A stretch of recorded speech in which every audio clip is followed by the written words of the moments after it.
Hello, fellows. It is my great honor and pleasure to deliver this lecture for Complutense University of Madrid, a leading university with glorious history in the entire world. I'm deeply grateful to Professor Asen Lopez Varela for this wonderful opportunity. So here's the main concern of my project. Confronting with the growing environmental and ecological crisis and the use and abuse of natural landscapes and resources, among many others, Chinese environmental imagination, in particular literary, cinematic, and artistic works, explore the relationship between humanity and nature, tensions between local policies and global forces, contradictions of bioethics in human development and economic modernization, as well as entanglements of eco-aesthetics and eco-politics evidenced in personal stories and public awareness, private records, and national discoveries. This lecture aims at examining the imagery of smokestacks, both as a concrete object and an abstract concept, which emerged in works ranging from early Chinese futurist eulogy to modernist elegy, from Maoist propaganda to post-socialist eco-critical reflections and post-fifth-generation requiem for communism, and from literary imagination to artistic representation. I would first briefly address the aesthetic and the political encounter with the gigantic smokestacks in Republican China so as to contextualize the recent smokestack sentiments. As early as the 1920s, modern Chinese writers of the literary school Creation Society passionately embraced the advent of Western science and technology. The Creation Society's leading poet, Guo Moruo, eulogized the spectacles of a prosperous industrial metropolis using the metaphor of a harmonious symphony and happy wedding between nature and human life. He also compared the smokes of steamboat smokestacks to black peonies, noble flowers of the 20th century, and the strict mother of modern civilization. Such images, especially the black peonies, exerted a powerful influence on popular perceptions of modernization and modernity. Smokestacks, together with steamboats, automobile vehicles, railway trains, among other eye-catching spectacles, emblematizes the advent of modern industrial civilization. Nevertheless, some other writers hold different and critical attitudes toward smokestacks and local westernized industrialization. For instance, in 1926, Gao Changhong once depicted modern Shanghai as follows. People say that, seeing from afar, Shanghai is a smokestack.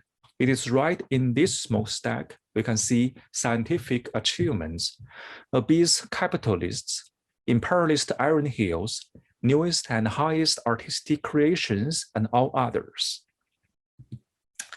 In the 1930s, Lin Huyin, a female poet, architect, and a core member of the literary group The Beijing School, conveyed her deep concerns about the Chinese phase of modernization, industrialization, and environmental impairments. She invoked images of menacing, gigantic, and disturbing smokestacks emerging on the horizon of Beijing, an ancient city caught in the process of modernization. In her works, the abstract modern times and industrial civilization were transformed into visible and tangible smokestacks, inharmoniously juxtaposed with another set of everyday objects of the old city, indigo curtains, old balusters, and ruby-red candied hawthorns, among others. For Lin Huyin, these daily objects symbolized the old yet romantic urban experience. In spite of the sandstorms of the spring, a sweet old Beijing was like the fresh red candied hawthorns, a small but radiantly utopian image, still ablaze, stick upon stick, like aged coral, still unafraid of the new air's dust. Lin's representation of smokestacks demonstrated her keen aesthetic and environmental awareness when confronting an increasingly polluted and vanishing ancient capital. After the year of 1949, at the beginning of the socialist regime, the smokestacks were eulogized as a symbolic icon of socialist industrial modernization. The Maoist vision of a modernized Beijing was best manifested in Mao's conversation with Peng Zhen, the first mayor of Beijing in the new republic. Standing on top of the gate of heavenly peace, Mao proudly pronounced, "We'll see a forest of smokestacks from here." For Lin Huiyin, this forest of smokestacks was the recurrence of the environmental nightmare of modernity, in which glamorous black peonies and the dark noble flowers were blooming in the very heart of Beijing.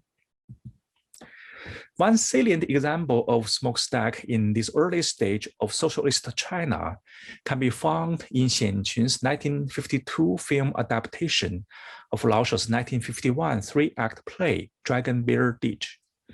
Yumi Brister calls our attention to the ending of the influential artwork. The deep focus and the mise-en-scene guide the viewer toward the back, where a smokestack rises in the rear center. The cinema provides a socialist realist scenario with an ending of a remote smokestack, point of pride of Chinese socialist industrialization and modernization. Both the cinema and the play show how the new socialist government transforms an infamous stinking ditch and slum into a happy and sanitary community where the inhabitants are endowed with new class consciousness and released from the hygienic, ecological, and political morass.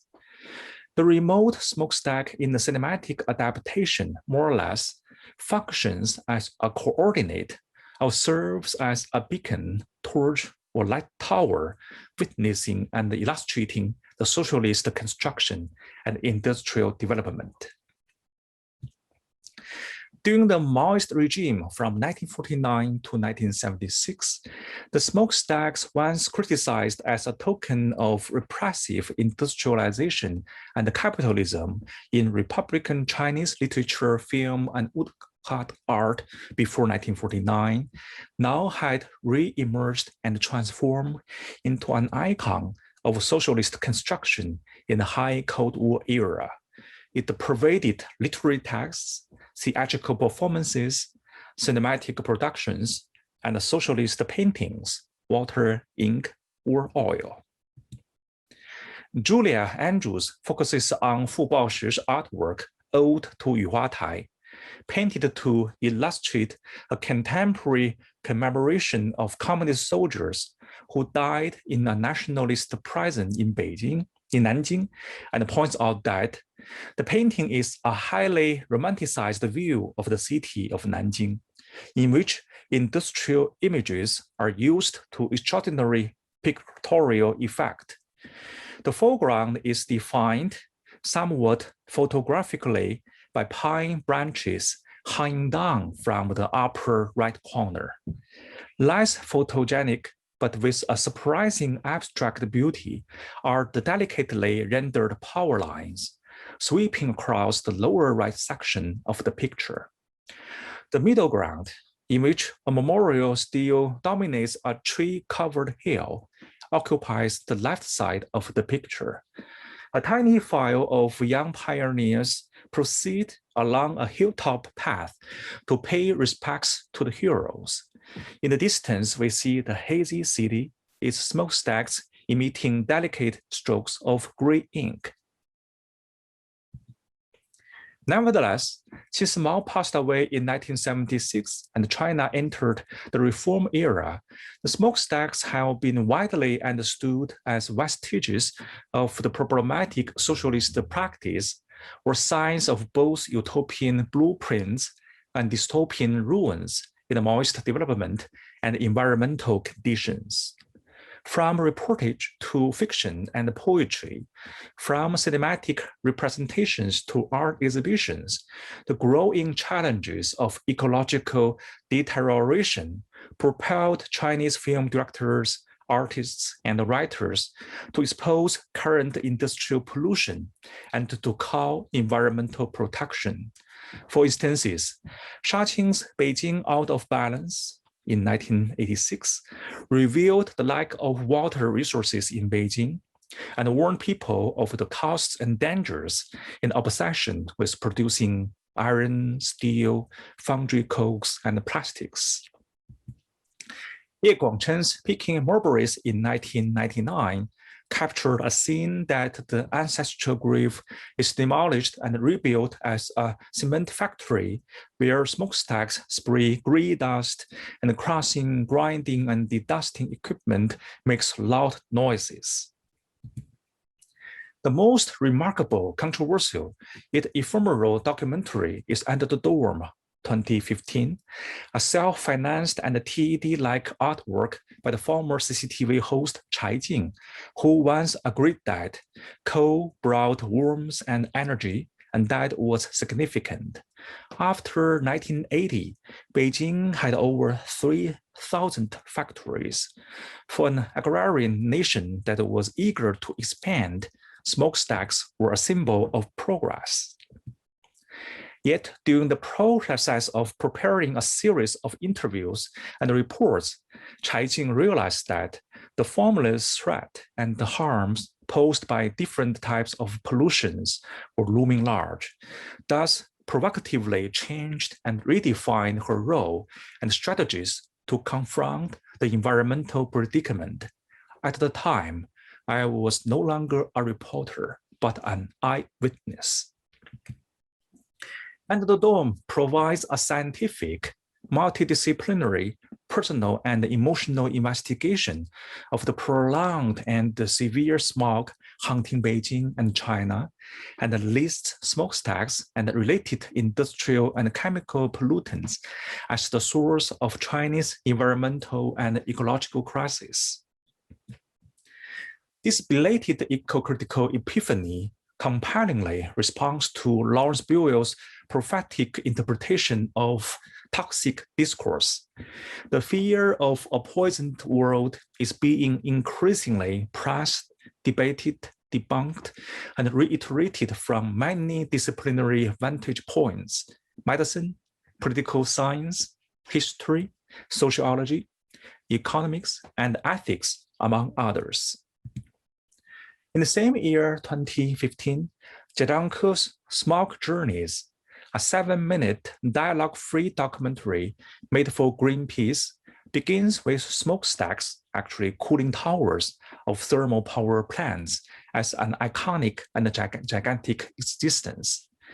Jia gave shape to slow violence, to use Bob Nixon's term, and presents coughing peasants in the countryside, a girl with sandproof headscarf talking to her lover in front of smokestacks, a masked boy playing soccer in the city, a young couple of miners sending their baby to the doctor for respiratory diseases, urban inhabitants struggling in their everyday life, besieged by smog, and in the end, a masked teenager sketching a beautiful sky on a dusty car to imagine a hopeful environmental future for the silent majorities.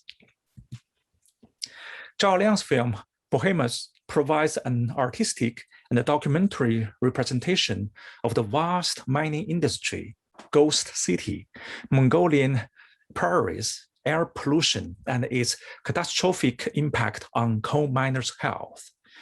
The long-distance shots of many smokestacks, fires, and black smokes, mid-distance shots of the piled-up trucks with coals and the working scenes, as well as the close-ups of the working hands and exhausted faces, all in all, bring to the limelight the heavy breaths and painful coughs of sick miners, the juxtaposition of smokestacks and new tombs in the graveyard for the victims to reckless mining industry, as well as an ecological nightmare of developmentalism and backwardness, abused manpower, and ruined environment. Even Stephen Chow's blockbuster film, The Mermaid, 2016, starts with the shocking scenes of polluted waters, slaughtered animals, uncontrolled deforestation, and piles of smokestacks and black smokes, among others, to exhibit the environmental and ecological dilemma and calamity in contemporary human societies. Nevertheless, it is also worth noting that years earlier than this transitioning time, marked by the belated awakening of eco-critical concerns, another type of structure of feeling, to use Raymond Williams' term, emerged and produced and also endured in the post-Maoist, post-fifth generation, the sixth generation, or even the underground generation film productions. Raymond Williams understands structural feeling as affective elements of consciousness and relationships, not feeling against thought, but thought as felt and feeling as thought, practical consciousness of a present kind in a living and interrelating continuity. The new representation showcases smokestacks, sometimes dysfunctional, with a symptomatic eco-ambiguity, to use Karen Thornberg's word. So the complex, contradictory interactions between people and the environment with a significant non-human presence. Jiang Wen's film In the Heat of the Sun in 1994 captures a dysfunctional smokestack, a relic of Maoist industrial construction, which stands out as a vertical rite of passage to exhibit the protagonist's courage, adventure, flirtation, romance, masculinity, and self-esteem among a gang of wild teenagers during the Cultural Revolution. Even early in 1934, Sun Yu's silent film, Queen of Sports, showcased a modern girl and also the protagonist Lin Ying climbs phyllis-like smokestack to demonstrate her modern characteristics, courage, innocence, and unruliness. Zhang Yuan's film 17 Years in 1999 subtly situates family conflict and reconciliation, homecoming, into the context of a post-industrial northern city where smokestacks, together with other gigantic objects, visualize what Bourgeois Renaud illustrates the disorientation of the protagonist, a female prisoner, and the spectacle within the changing and challenging urban environment of large avenues, busy intersections, advertising billboards, smokestacks, makeshift shelters, deserted streets, and the outskirts, grey housing projects. Wang Bing's film in 2002 is a 551-minute experimental documentary, 铁西区, West of the Tracks, visualizes 3 smokestacks, one visible and the other 2 rather dim in the smoggy winter day, as a material token of the declining socialist industry in the rusty area of northeast China, and evokes an eerie and bleak tranquility except for the teeny human figures slowly traversing the space and the dense smoke coming from a smokestack on the right edge of the frame. Li Yang's Bland Shaft 2003 ends with a striking shot of a smokestack of the crematorium, contributed by Li's constant efforts of shooting from eye-level objective. The smokestack emits black smoke and provides a dark epiphany about fortune and misery, innocence and crime, life and death, for a young coal miner and survivor to ponder on his tragic comedy at the threshold of life and death in an uneven post-Maoist and developmentalist local society. 11 years before shooting his 7-minute eco-critical documentary, Smoke Journeys, Jadangke's film The World in 2004 ends with the death of the female protagonist and her boyfriend, against the luckless and repressing image of towering factory smokestack belching gas flames into the Beijing sky behind him. Acclaimed artist Liu Xiaodong, the leading role of Jadangke's biographical documentary Dong, the thinker and the cooperator in conceptually conceiving Jadangke's still life, and also an alumnus of Complutense University of Madrid, displays an extraordinary combination of smokestack, thick smoke, horses, nomads, barren land, rainbow, and cloudy sky on the Qinghai Tibetan plateau in his famous oil painting, Qinghai Tibet Railway.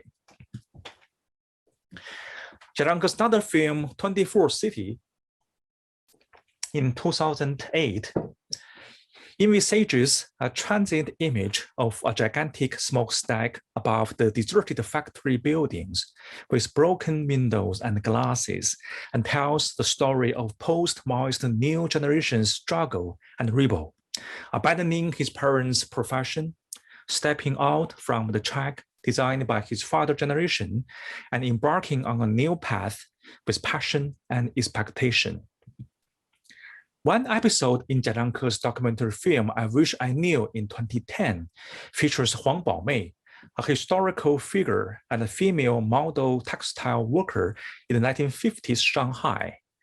Jadangke incorporates excerpts from Xie Jin's 1958 black and white biographical film about Huang Baomei, showcasing the image of smokestacks twice from Xie's biopic to reiterate the collective past, as well as the strength and pride of working class in the socialist metropolis.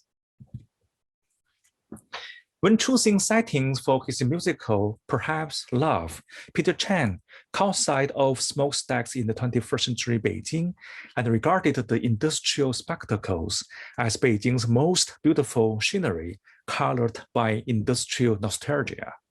In the film, he uses smokestacks as the backdrop and witness to the wandering youth and the bygone dream colored by innocent hope.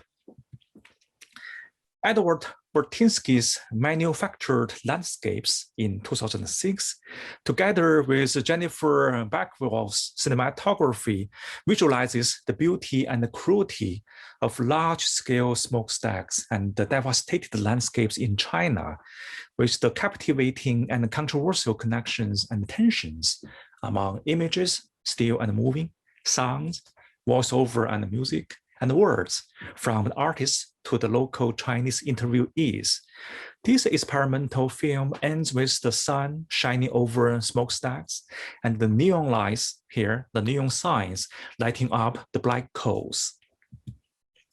The most sophisticated and representative illuminations of the smokestack metamorphosis in this vein appears in Zhang Meng's The Piano in a Factory in 2010, where smokestacks are depicted as abandoned emblem of the exalted and injured working class, a warped remnant of the bygone past of the Maoist era economy factory, as well as a haunting sign of early Chinese socialist ethics, proletarian sentiment, working class pride, individual discovery, and collective dignity worn out by the post-Mao Deng deindustrialization and globalization, developmentalism, and social injustice.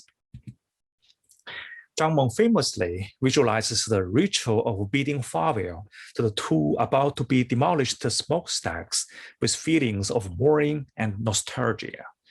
For some, they present memories of growing up. For some, they are signposts on the way home from work. For some, they're just two smokestacks. For me, they are like a long-forgotten old friend. One day you hear that they are leaving, and it occurs to you that they have always been close to you. You don't know whether to persuade them to stay or suddenly watch them depart. Suddenly, you feel indescribably sad, as if there's something you should say, but you don't know what it is. Time passes imperceptibly, society changes, and the current march to development requires them to go. But we should always try. And if we succeed, they will be transformed into a beautiful attraction. And if we fail, they will become our most treasured memories.